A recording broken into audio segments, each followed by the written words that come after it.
I'm going to go in and visit Linda and David, and they're going to take us on a tour and a little bit of information on what's involved in making pottery.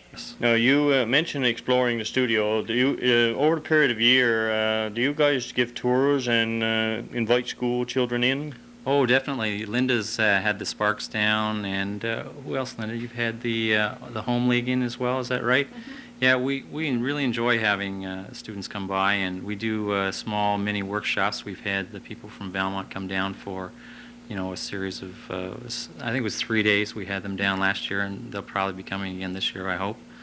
And so we have that, and people are always asking about classes, and we'd love to have classes, but we just haven't figured out how to fit it into our schedule. But that's on our list as well for things to do. It's always nice to have people come by, and we get them to come into this shop and look around. I mean, you don't have to buy something. It's always nice to chat to people, and we get them to sign our guest desk. And actually, we're hoping one day to have almost everybody from Kings Point and Rattling Brook sign that desk. We've got hundreds of signatures on there, people from all around the world. And we'll have to have a look at that desk. I noticed it when I come in there, and we'll get a picture of that in a little while. Now, maybe we can get Linda back in the picture here. Very good.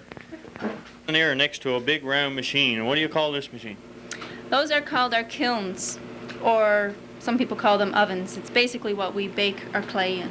Now, Sean was looking at a flashing number on the wall there. Is that 1926? Is that the degrees is in this? No, well, that's the degrees that we programmed this particular kiln to go to for our first firing of our clay, and which is called the bisque firing. So it has to go to that temperature. And when we do our glaze firing, it has to go to 2300 degrees, and this is Fahrenheit. So it gets pretty hot. Very, very hot, yes. Yep. So we basically would load our kiln at night.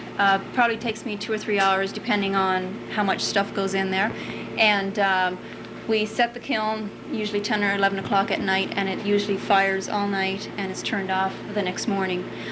This kiln went off at 10 o'clock this morning, and it's cooling down right now. You can feel the heat in the room. Yeah. But we will not be able to open the kiln probably till noon tomorrow, because it takes that much longer again to cool down. Now, Linda, what would a potter have done years ago before these fancy kilns came out? Well, we actually fire our kilns with electricity, and there are other potters who use wood as their fuel source, gas as well, or propane. And our goal, actually, one of our goals down the road is to actually build our own kiln out of bricks, and to use gas and salt. Literally throw coarse salt into the kiln, and that gives like a different effect of surface on the pot for the glaze.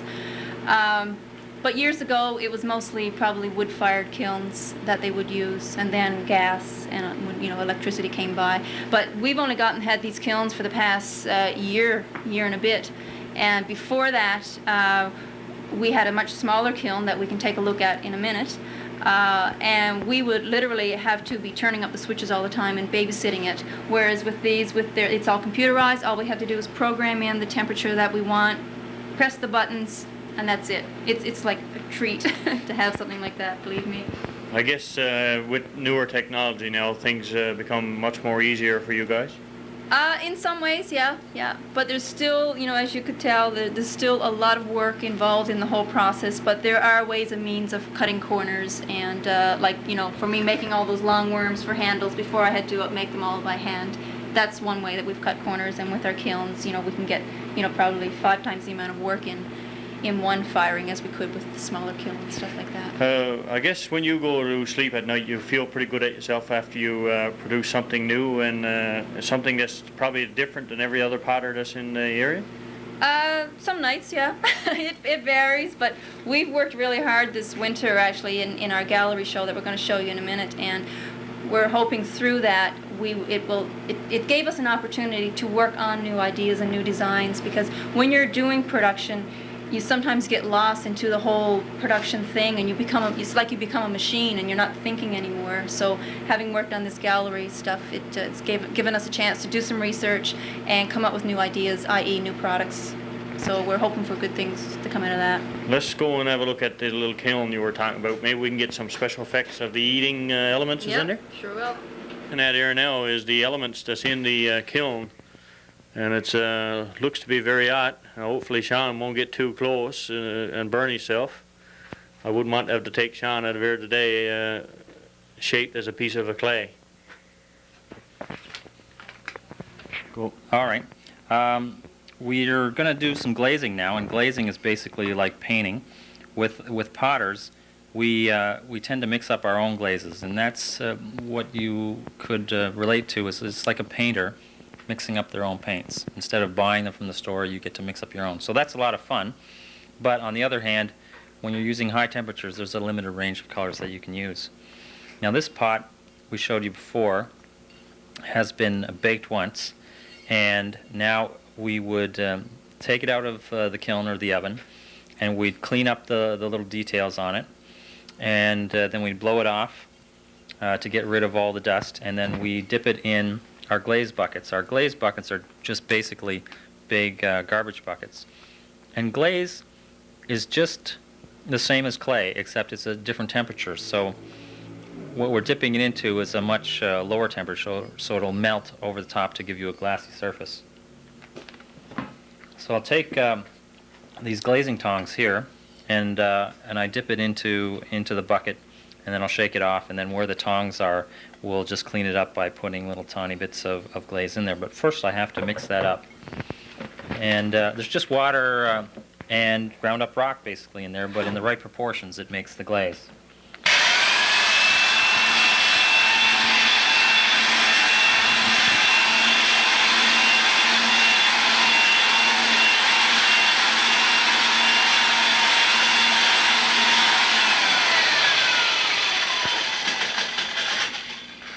So that's our stainless steel glaze drill, and we just basically dip it in and dip it out, and then we shake off the excess glaze, and then you'll see actually it dries extremely quickly, and I can already grab it right now because it's dry. It absorbs, the clay absorbs all the water, and you can see the tong marks there, and I'll just touch those up with just a tiny bit of glaze. Now you can see it looks all white, and this is the way it'll go into the kiln after we clean up the bottom, take the glaze off the bottom, otherwise it would stick to the shelves. And when it comes out, all of a sudden you can see a white whale and a blue background. Oh, sorry. And this is what it looks like when it's finished, minus a little bit of dust. It's quite an amazing thing. Just turns from one color to the other. Yeah, it's a real transformation, and that's what's so exciting about doing clay. One, it's so immediate and it's fun to do, but the other thing is every time you open your oven, you get a different surprise, and hopefully it's a nice surprise, like a nice even finish, but there's the odd time where things don't turn out and it's a bad surprise, but there's something new every day. Right, John? Now, Linda. Can he shoot us? Oh no, we'll move along. They can just hear us. That's all right. Now, Linda, we're standing there by some very nice pieces. These are some of the pieces you have put together for your gallery? That's correct. This is the show that we were talking about earlier that is going to take place at Devon House Craft Gallery, run through our Crafts Association in St. John's. And it's a show that we've worked really, really hard on, and there's 6 place settings here, and we've invited 5 other potters to do place settings as well, and they all have their own specific themes. And I want to note here that Dad made all the tables, and between the 3 of us, we came up with the designs, and each table has its own surface, natural surface, and we've designed the pots so they all fit together. So what we can do perhaps is go through each table, and we can sort of talk specifically about them. You lead the way. Okay, this is our first one, and this is our cabinet table, and a side plate with a bowl, a goblet, a mug, and a napkin ring. So those were the 6 pieces that we've designed for every table setting, each with their own specific theme. And this one being it being a cavity vent. This is sort of the head of the table. It has its own space, just that in particular. And we have a specialty piece that is coming in at the kiln tomorrow. I don't know if David, there's anything you want to add to that. Yeah, I think it's really fitting to have Cabot at the head of the table because it is a Cabot 500 event as well as a Year of the Arts event. And the overall design is supposed to represent the various sails on the Matthew, the triangular sail, which is at the back, and the two middle sails, and the front sail. I'm not sure of all the technical terms. But we've used rope and wood on it as well because in the old days, that's the way the sails were attached. They used large logs and attached them with ropes, so that's meant to imitate it as well. And in the middle plate, you see a picture of John Cabot, and that's a representation that was done originally in Italy that we've imitated. And on the triangular sail, you can see Newfoundland on the one side and England on the other, with Cabot's ship sailing between the two. Now, I guess hopefully you're going to come back out of the show with quite a few orders for this type of thing, and I guess you'll be pretty. But I think the exposure of seeing the work as a group will be great for the business, and we're certainly hoping that you people will remember Kings Point and want to come down here and see our pottery and go to Budgell's for a steak and go to the Alexander Murray Trail and all that kind of thing. And we're really hoping that to put, as Linda said, Kings Point more on the map by having shows like this. And we may not get a lot of sales, but I think we'll get a lot of customers that will remember us and come by. Actually, the exposure might be just as good as the sales for the area. Sure. Definitely. Yeah. You hit the nail on the head there. These were designed as one-of-a-kind pieces, i.e., that's it. What you see are the only ones around like that, as opposed to what we were just seeing downstairs. It's more of our production line, our everyday, functional wear that we make all the time. So that's sort of the difference, and that's the uniqueness in doing a gallery show. It gives you an opportunity to do things you wouldn't otherwise have the time to do. Yeah, but all the designs, we're hoping to incorporate some of the new ideas that we developed and the colors and techniques into our production wear, because, we'd like to see some of the exciting things that we've developed here put into everyday wear so other people can enjoy them as well. Now, this second tableware has got a fine looking place setting on it, and at the table itself is really interesting. Can you give us a little bit on this one, Linda? No, thanks to Dad.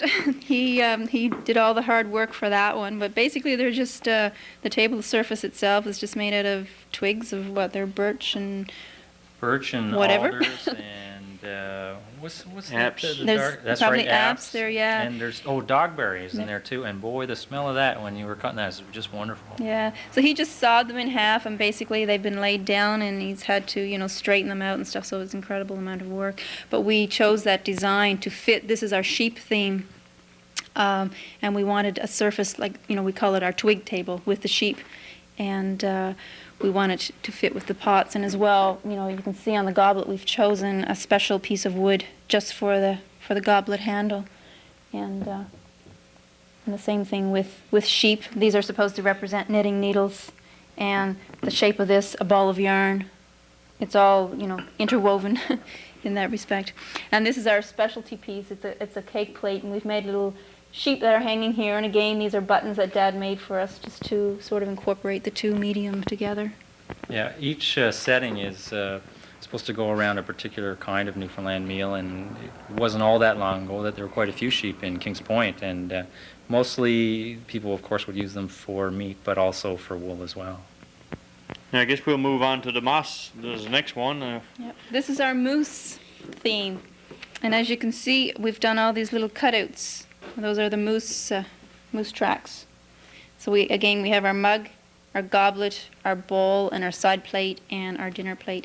And this is our serving dish. And we've actually used real antler for the cover here as the handle. And I think the thing we feel most proud about this setting is that's Kings Point clay that's on the outside. The outside color, that brown, is the Kings Point clay that we're using, and we're always looking for new ways to use that. Right now we use them for our compost bucket and our kitchen utensil holder, but we're always looking for new ways to use our clay. Now these are not really your typical everyday plates. I mean, that looks more like a big bowl as opposed to a plate, but as a one-of-a-kind service setting. And we wanted it to look big. Moose are huge. So we wanted to have that sort of that chunky design to it. And the moss we got on the Kings Point Road, and boy, that's a fabulous surface because you just touch it to water and it goes soft. And so we just squashed it in on top of the table, and then we just let it dry out, and it creates that really lovely surface. Now, do you have any plans in the future maybe to take this type of thing to Ontario or further away than Ontario and promote us a little bit farther out? Possibilities, yeah. Maybe not specifically. Well, I shouldn't say that. I was going to say not specifically with a show like this, but we definitely have plans to take our production ware and do craft fairs in other parts of Canada, maybe elsewhere. But for one-of-a-kind pieces, it's something that we want to get more into and to show in other galleries. It may not be to this extent, but maybe even just a place setting or, specialty pieces as such. Yeah, but talking about going to the mainland, we've always hoped to start by going to the mainland in Halifax because they've got some great shows there. And there was a gentleman that came down from the One-of-a-Kind show that asked us, and that's the show in Toronto, asked us to come down to that to apply for that show. And it's such a great amount of work to produce pieces that you need a lot of stock to go to the mainland and that kind of thing. And this pottery, I mean, we're at it 7 days a week, and you just can't make enough to go down for a show like that. Now, we're going to look at something here I think is really neat. For a lot of people, they'll wonder what all this white is on this table, but don't worry. Hopefully with John Cabot coming back, we're going to get to do a bit of fishing, and they're taking their salt along, their fishery salt along. It's just fishery salt that we've used for the table surface here, but the reason being this is our iceberg setting, and we've chosen that specifically because of icebergs being in our waters. Again, it's inspiration that's come from not quite our front door, but just out the bay a bit, and so we've chosen this beautiful blue color because it's sort of a color that's representational on icebergs. And again, we have our plate, side plate, our bowl. This is actually our goblet design that we've come up with, and this is our cup and saucer and our napkin ring again. And this is what we call our Bergie bucket, and it's actually an ice bucket to put a bottle of wine in. Very interesting. Now, on the other side there, Linda, can you tell us a little bit about that's our whale setting. It might be a bit difficult to see there. Okay. And that's sort of an extension on designs from our production ware. As you know, we were just showing you we do a number of whale designs. So these are items that we've sort of built from our production ware. That's our side plate of the whale design, and that's our dinner plate. And you can see the whale sort of going around there. There's his tail, and there's his fin, and this is his mouth, and there's his eye. Fine work. Yeah. And the goblet. And actually the goblet is something that we're really excited about, and I think it's a guaranteed product that we will be doing in our production ware. So those are the kinds of things that have come out of the show that we're really happy about, new products. Now, let's move on down. This is the last setting. Number 6 that we've done, and this is called our seashore table, and we've literally gotten sand from Nicky's Nose Cove in the ice and the snow, and so we've designed it around the seashore with starfish actually glazed into the plate. So that's our dinner plate, our side plate, and our bowl, and this is our goblet and our mug with the starfish as the handle grasping. So you can take a look at that. So these were a lot of fun to make as well. And that's one thing about this. We have fun in working with the various designs. And again, it's all coming from nature. The empty tables that you see here with the netting and the wooden planks, and as well this one with the birch bark, those are put aside for the other potters that are also going to be exhibiting in this show this summer. Now, anybody who attends this show, Linda, and comes away not pleased, must be a very hard person to please, because the little bit I've seen here today, I'd love to get the chance to attend this show in St. John's. Well, it opens on July 20th, and it runs till September 5th. So if you're in St. John's, anywhere in between in that time, then it's at the Devon House Craft Gallery, and it's just across from the Newfoundland Hotel in St. John's on Duckworth Street.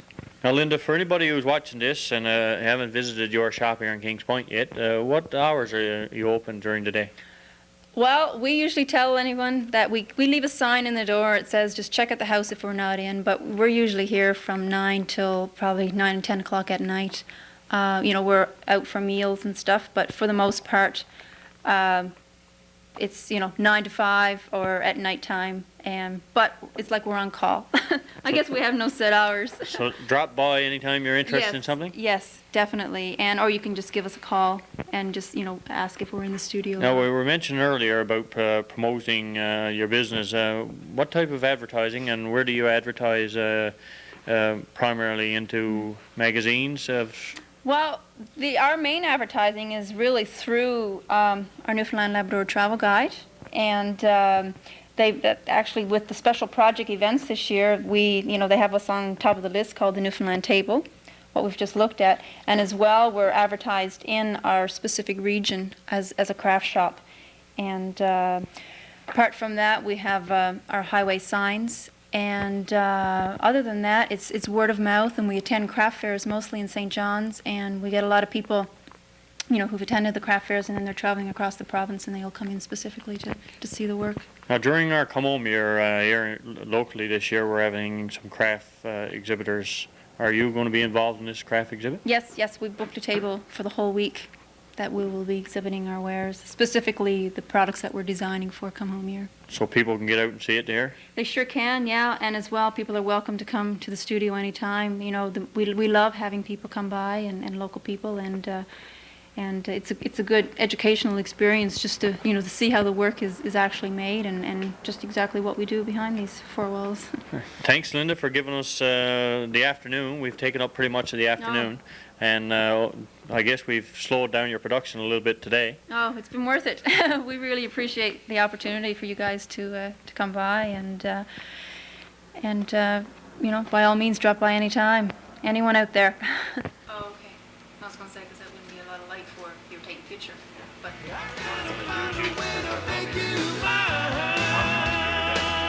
We're now in the most important part of this pottery, I guess, is the showroom, where all the pieces are put together, and where I'm standing in front of the signature desk, and there's quite a few signatures on this desk, and I've been looking over it, and I've noticed quite a few names that I did recognize. Like you said, you've got most of the people in Kings Point, Ratney Brook has signed the desk. My name is not there quite yet, but it will be. It will be before I leave today. Excellent. I've got the marker in my hand, but while we're got a few minutes now, we're going to look at some of the different items that you got here in the shop for sale.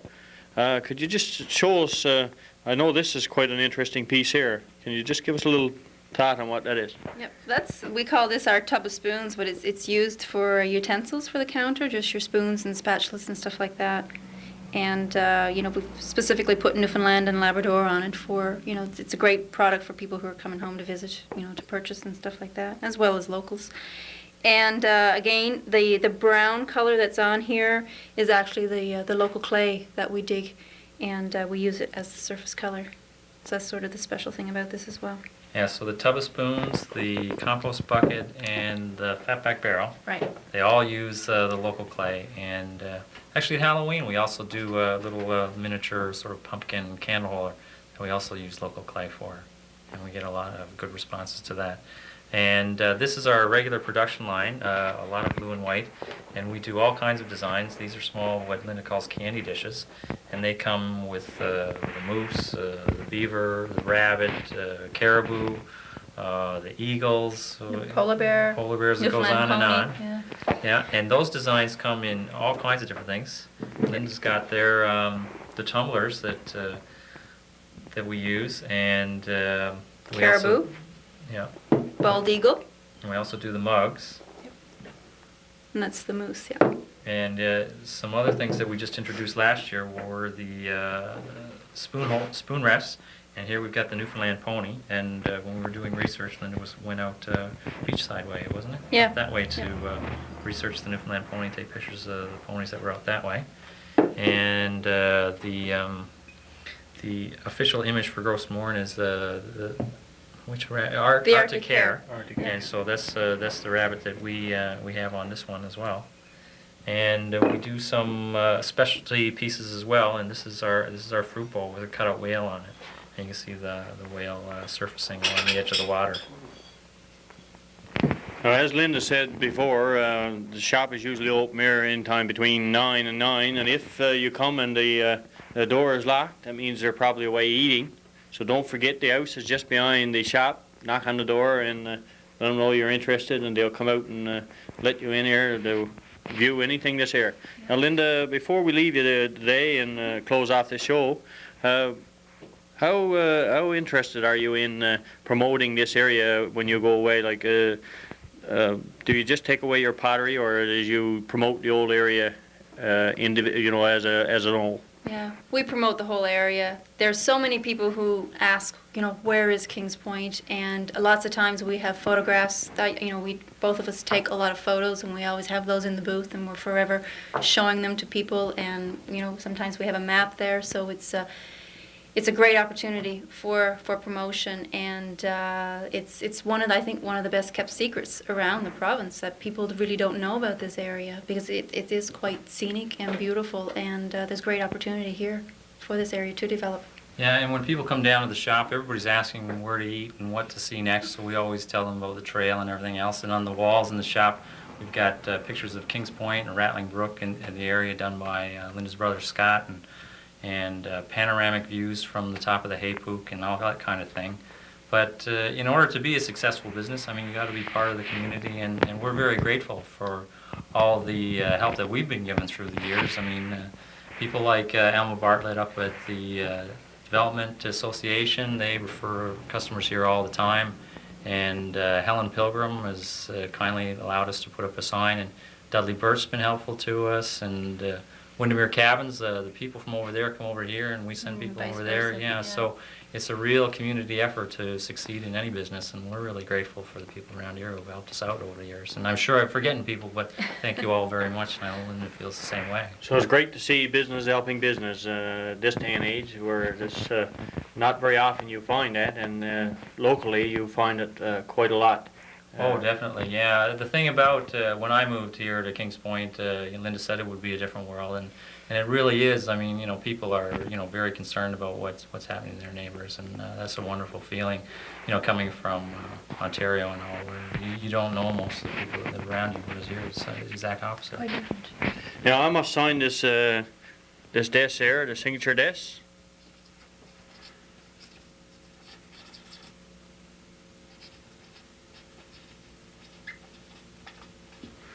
Now, as you see, my signature is officially there. I'll always be left there. And now when Sean is finished taping, Sean's going to come over and sign the desk as well.